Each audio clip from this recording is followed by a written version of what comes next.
ঘর যত neat and clean রাখবে সংসার তত পজিটিভিটি কাজ করবে। রাধে রাধে বন্ধুরা, কেমন আছো তোমরা সবাই? আশা করি ভীষণ ভালো আছো, আর আমরা খুব ভালো আছি। আর আজকে হচ্ছে মঙ্গলবার, তোমাদের সাথে নিয়ে আজকের ব্লগটা শুরু করছি। সাথে থাকো, আজকের ব্লগটা তোমাদের খুব ভালো লাগবে। আর গুড মর্নিং সবাইকে। আজকের কাজের শুরুটা করছি একদম ঘরের দরজা মোছা দিয়ে, মানে দরজা মোছা, ঘর ঝাড় দেওয়া প্লাস একসাথে সবটাই করে নিচ্ছি আর কি। কারণ হচ্ছে ঘরের দরজাগুলো না বেশ কয়েকদিন হলো মোছা হচ্ছিল না, একটু ধুলো পড়ে, কারণ ওই ডিজাইনগুলো আছে না, ওই ডিজাইনের মধ্যে বেশ ভালোই ধুলো পড়ে। আর তোমরা তো জানোই এই টেবিলটা বাবানের পাপা কতটা অগোছালো করে রাখে, সবসময় ল্যাপটপটা নিয়ে কাজ করবে আর অগোছালো করবে। তো এই ল্যাপটপটা তো তোমরা জানোই, বিছানায় ছিল একটা, টেবিলে ছিল একটা। তো বিছানায় যে ল্যাপটপটা ছিল সেটা আমি টেবিলে এখন গুছিয়ে রাখলাম, কারণ হচ্ছে খুব অসুবিধা হচ্ছিল, বিছানায় সবসময় থাকতো। আর ও বিছানায় এখন অফিসের কাজটা প্রায় কমে এসছে, সেরকম নেই, হঠাৎ কখনো চালিয়ে একটু সিনেমা দেখে ল্যাপটপে, তো সেই জন্য একটু গুছিয়ে রাখলাম, যখন প্রয়োজন পড়বে ও বের করে নিয়ে তারপরে তখন চালিয়ে নেবে। তো আজকে দুটো কাজ একসাথে করছি, মানে দরজাও মুছে নিচ্ছি, সাথে ঝাড় দিয়ে দিচ্ছি একসাথে। আর সবগুলো ঘরের দরজায় মুছছি। আর এটা কিন্তু সেই ছোটো ঘরের দরজাটা, যে ছোটো ঘরটা আছে পাশে, তো এই মানে এই ঘরের দরজাটা আর কি, ওটাই মুছে নিলাম। তো রান্নাঘরের দরজাটা বাকি আছে, আর আমরা যে রুমটাতে থাকি সেই রুমের দরজাটা বাকি আছে। আর এটা হচ্ছে রান্নাঘরের দরজা, তো এটাও ভালো করে পরিষ্কার করে নিচ্ছি, কারণ এটা হচ্ছে একটু তেল তেলে ভাবটা থাকে। যতই চিমনি চালাই না কেন, তবু একটু ঘরের মধ্যে না তেলটা থাকেই। তো সেই জন্য ওটা ভালো করে পরিষ্কার করলাম। আর এগুলোতে তো তেল তেলে ভাবটা থাকে না কখনোই, রান্নাঘরের দরজাও সেরকম থাকে না, হালকা একটু থাকে আর কি। আর এই ঘরের দরজাগুলোতে, এই ডিজাইনগুলোতে একটু ধুলো পড়ে বললাম তোমাদের, তো সেই জন্য একটু ভালো করে পরিষ্কার করে নিচ্ছি, মুছে নিচ্ছি। আর এরকম মাঝে মাঝে করে নিলে কিন্তু সব কিছু পরিষ্কার থাকে, রোজ দিন তো আর এগুলো করতে হয় না, এগুলো রোজ দিনের কাজও নয়। আর আমি তো রোজ দিন করি না, মানে কয়েকদিন পর পর, সপ্তাহে একদিন বলো, 4-5 দিন পর একদিন বলো, মানে সেরকম, মানে যখন সময় পাই তখনই করি, সেরকম নির্দিষ্ট কোনো টাইম নেই যে আমাকে 2 দিন পর বা 4 দিন পর বা 1 সপ্তাহ পরই আমাকে কাজগুলো সারতে হবে, সেরকম না, আমি যখন যেরকম সময় পাই তখন সেরকম কাজ করি আর কি। সেই কাজের মধ্যে ভাগ থাকে আর কি, অনেক সময় কাজ করতে করতে হয়তো একটু বেশি হয়ে গেল কাজ, তখন কাজটা আর করলাম না আর কি, এরকমও হয় অনেক সময়, কারণ শরীর তো সবসময় তো একরকম চলে না, বা একরকম যায়ও না দিনগুলো। আর এখন গরমের জন্য তো প্রচণ্ড মানে অসুবিধা কাজ করতে, তোমরা তো জানোই, তোমরা তো কাজ করো বাড়িতে, বা জানো সেটা গরমের জন্য কতটা অসুবিধা হয় রান্না করা, কাজ করা। তবু যেটুকু আমাদের করতে হয়, না করলে চলে না, সেগুলো তো করতেই হবে। আর সংসার তো গুছিয়ে রাখতেই হবে, সুন্দর সাজিয়ে গুছিয়ে রাখাই তো আমাদের কাজ, মানে মেয়েদের কাজ তো এটাই আর কি। যতটা গুছিয়ে রাখবো মনটা কিন্তু তত ভালো লাগে, আর ঘর বাড়ি যত পরিষ্কার রাখা যায় ততই কিন্তু সংসারে পজিটিভিটি কাজ করে, এতে কিন্তু সবারই ভালোই হয়। তো যাই হোক, ঘরের ভেতরটা ঝাড়টার দিয়ে পরিষ্কার করে এখন একদম বাইরে ঝাড় দিচ্ছি, বাইরের উঠোনটা। আর তো কদিন তো বৃষ্টি হলো, মাটিটা না এখনও ভেজা আছে, রোদ্র উঠছে ঠিকই, কিন্তু এত বৃষ্টি হয়েছে মাটিটা এখনও শুকোয়নি, ভালোই, মানে কাদা নেই ঠিক, কিন্তু ভেজা ভেজা ভাবটা এখনও আছে। আর দেখো এইদিকে এখন তুলসী মন্দিরটা মুছে নিচ্ছে, কারণ বৃষ্টির জন্য তো কদিন মোছা হয়নি। আর দেখো কি অবস্থা হয়েছে, খুবই খারাপ অবস্থা হয়েছে। আর একদম এই বৃষ্টির জন্য দেখো একটু শ্যাওলাও পড়ে গেছে, সবুজ হয়ে গেছে মাটিটা একদম।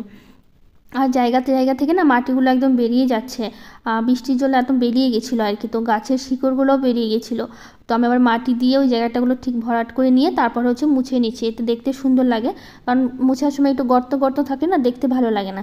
তো কিছু হচ্ছে জামা কাপড় ছিল, সেটা গুছিয়ে নিচ্ছি। আসলে এই ব্লগটা, মানে এই ভিডিওটুকু আর কি, যেটা কাপড়ের গোছানোর আর কি, এটা কিন্তু আজকের না, এটা হচ্ছে কালকের ছিল আর কি, করা ছিল। তো ভাবলাম তো আজকেই তোমাদের সাথে এই ব্লগের সাথে একবারে দিয়ে দিই আর কি, তো সেই জন্য আজকে তোমাদের সাথে দেখিয়ে দিচ্ছি। কিন্তু এটা কিন্তু আজকের নয়, কালকে গুছিয়েছিলাম কাপড়গুলো, বিকেল টাইমে তো গুছিয়েছিলাম। তো সেই বিকেল টাইমে তো আমি কোনো ব্লগ করি না, কারণ একদম দুপুরের মধ্যে আমার, প্রায় সকাল বা দুপুর বলো, ওর মধ্যে ব্লগটা শেষ করে দিই, তারপর তার ব্লগ করি না আমি। তো বিকেলে গুছিয়েছিলাম দেখে, তো ভাবলাম যে আজকে একদম এই ব্লগের সাথে দিয়ে দিই, তার জন্য দিয়ে দিলাম আর কি। তো যাই হোক, এখানে কাপড় চোপড় ছিল কিছুটা, হচ্ছে কালকেই কেচেছিলাম আর কি সকালবেলা, তো সেই কাপড় চোপড়গুলো ছিল আর কি, সেগুলোই গুছিয়েছিলাম। সেটাই শেয়ার করলাম আর কি, যা যা কাপড় কাচা হয়েছিল।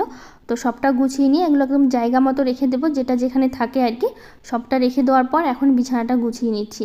কারণ হচ্ছে সকালবেলা হচ্ছে গোছানো হয়নি, বাবান হচ্ছে ঘুমিয়েছিল, তো সেই জন্য গুছাতে পারিনি, তো এখন গুছিয়ে নিচ্ছি। তো গুছিয়ে নিয়ে আবার স্নান করব, স্নান করে আবার পুজো বাকি আছে। তো বিছানাটা একদম গুছিয়ে ভালো করে ঝাড় দিয়ে নিচ্ছি। আর আজকে আর বেড কভারটা তুললাম না, তো দেখি কালকে যদি তুলতে পারি।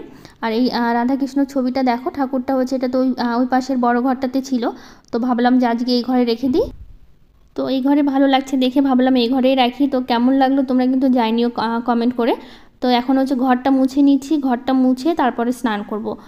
স্নান এখনও হয়নি, তো ভাবলাম এগুলো কাজ করে নিই। আর এগুলো গরমের মধ্যে এগুলো কাজ করলে না, স্নান করলে মানে গাটা ঠান্ডা হয়, তখন কিন্তু বেশ ভালো লাগে, তাই না বলো? তো যাই হোক, কিছু কমেন্টের হচ্ছে আমি রিপ্লাই দিচ্ছি। কিছু দিদিভাই আমাকে এত ভালোবাসা দিচ্ছে, এত সুন্দর সুন্দর কমেন্ট করছে। তো অমৃতা ব্লগ থেকে বলেছে দারুণ হয়েছে ভিডিওটা, থ্যাংক ইউ। আর ঝুনু কুকিং থেকে বলেছে খুব ভালো লাগলো, থ্যাংক ইউ। আর বাবলু পিঙ্কি ব্লগ থেকে বলেছে অপেক্ষা করে থাকি যে মন শান্ত করে সব কাজ শেষ করে তোমার ভিডিও দেখব। ও থ্যাংক ইউ, এত সুন্দর সুন্দর কমেন্ট করে এত ভালোবাসা দাও।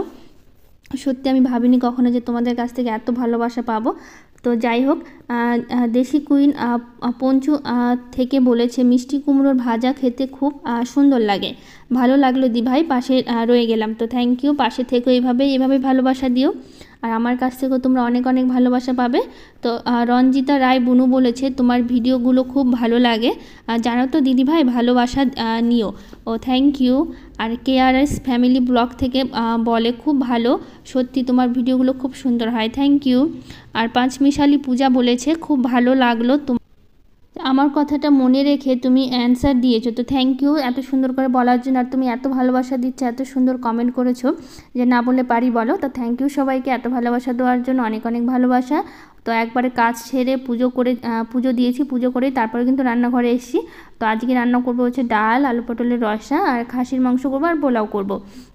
তো প্রথমে তো ডালটা হয়ে গেছে, তোমরা দেখতে পেলে, ডালে পেঁয়াজ ফোড়ন দিয়ে করেছি। আর এখন করছি হচ্ছে আলু পটলের তরকারিটা করে নিচ্ছি। তো যেভাবে করে আর কি, আলু পটলটা প্রথমে ভেজে নিলাম, আর একবারেই দিলাম আমি জিরে ফোড়ন দিয়েছিলাম, যাতে আর পরে এক্সট্রা করে মশলা কষাতে না হয়। তো এইদিকে হচ্ছে পটলটা কিন্তু আমি নামিয়ে নিয়েছি, তো একবার মানে তখন আর ভিডিও করা হয়নি, তোমাদের সাথে শেয়ার করা হয়নি। তো এই যে এখন দেখিয়ে দিচ্ছি, দেখো একদম নামানোর পর ঝোল দিয়ে দিয়েছিলাম একটু, তারপর যখন নরম হয়ে গেছে তখন নামিয়ে নিয়েছি। তো এখন মাংসের জন্য আমি আলু আর রসুন দিয়েছি গোটা, তো সেটা হচ্ছে ভেজে নিলাম।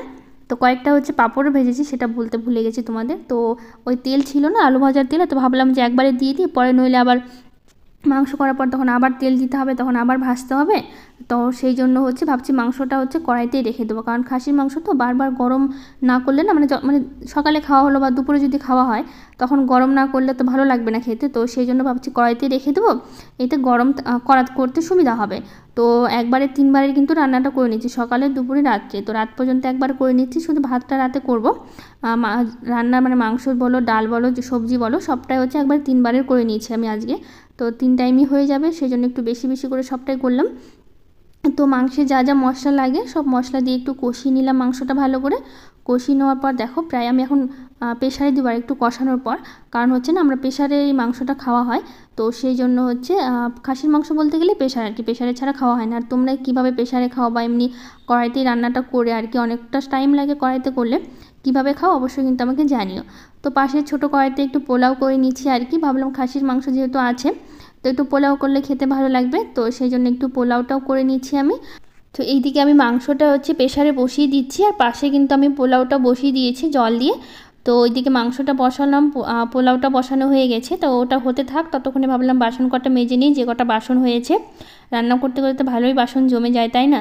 তো সে কটা বাসন একবারে মেজে ধুয়ে নিচ্ছি, এখন ধোয়া হয়ে গেলে তারপর দেখবো পোলাওটার কী অবস্থা, মানে হলো কি না আর কি, কী অবস্থা বলতে মানে কতটা হলো আর কি। তো আর একটু হবে আর কি, দেখো একটু ভেজা ভেজা ভাবটা আছে, জল জল ভাবটা, কিছুক্ষণ ঢেকে রাখলে একদম পোলাওটা ঝরঝরে হয়ে যাবে। দেখো একদম সুন্দর ঝরঝরে হয়ে গেছে কিন্তু, আর এরকম ঝরঝরে হলে কিন্তু ভালো লাগে। আর যখন একটু আরেকটু মানে এখনও তো বাকি আছে, আর একটু হলে তখন একদম পোলাওটা বেশ সুন্দর ঝরঝরে হয়ে যাবে, একটু ঢেকে রাখলে ঝরঝরে হয়ে যাবে। তো এখন মাংসটা আমার হয়ে গেছে, প্রেশার থেকে নামিয়ে আমি কড়াইতে দিয়ে দিয়েছি, আর দিয়ে দিলাম গরম মশলা, মিট মশলা দিয়ে একবারে নামিয়ে মানে কড়াইতেই রেখে দিলাম আর কি, যখন খাওয়া হবে তখন হচ্ছে গরম করে খাওয়া যাবে আর কি। আর এটা কিন্তু সকালের রান্নাটাই করছি আমি, বাবানের পাপার অফিস আছে আর বাবানেরও স্কুল আছে, তো সেই জন্য হচ্ছে সকালবেলায় করা হচ্ছে রান্নাগুলো। আর আজকে তো স্কুল আছেই, তো সেই জন্য সকালবেলায় খুব সকালেই বাজারে গেছিলো, সকাল সকাল রান্নাগুলো করে নিলাম, যাতে হচ্ছে খেয়ে যেতে পারে। তো ওদেরকে আমি খেতে দিয়ে তারপর রান্নাঘরটা পরিষ্কার করছি। তো যাই হোক, আজকের ব্লগটা এখানেই শেষ করবো। ভালো লাগলে একটা লাইক শেয়ার কমেন্ট করে দিও, আর আমার চ্যানেলটাকে সাবস্ক্রাইব করে দিও। আজকের মতো টাটা।